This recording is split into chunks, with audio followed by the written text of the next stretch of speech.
اعوذ باللہ من الشیطان الرجیم، بسم اللہ الرحمن الرحیم۔ اسلام کا معنی و مفہوم۔ اسلام کا لفظ سین لام میم سلامہ سے نکلا ہے۔ اس کے لغوی معنی بچنے، محفوظ رہنے، مصالحت اور امن و سلامتی پانے اور فراہم کرنے کے ہیں۔ حدیث نبوی میں اس لغوی معنی کے لحاظ سے ارشاد ہیں: المسلم من سلم المسلمون من لسانہ و یدہ۔ بہتر مسلمان وہ ہے جس کی زبان اور ہاتھ سے دوسرے مسلمان محفوظ رہیں۔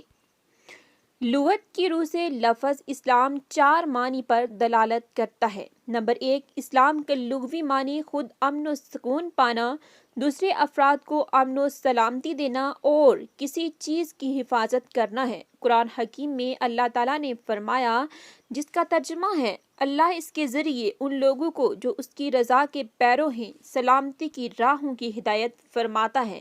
نمبر 2، اسلام کا دوسرا مفہوم ماننا، تسلیم کرنا، جھکنا اور خود سپردگی و اطاعت اختیار کرنا ہے۔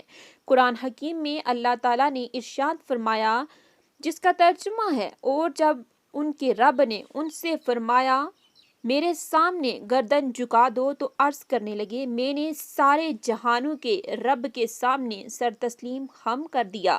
نمبر 3، اسلام میں تیسرا مفہوم صلح و آشتی کا پایا جاتا ہے۔ اللہ تعالیٰ نے قرآن حکیم میں ارشاد فرمایا، جس کا ترجمہ ہے: اے ایمان والو، اسلام میں پورے داخل ہو جاؤ۔ اسی طرح ایک بلند و بالا درخت کو بھی عربی لغت میں السلامہ کہا جاتا ہے۔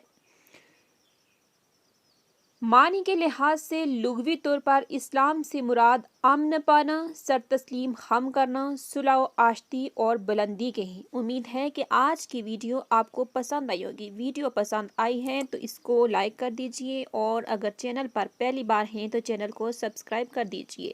اللہ حافظ۔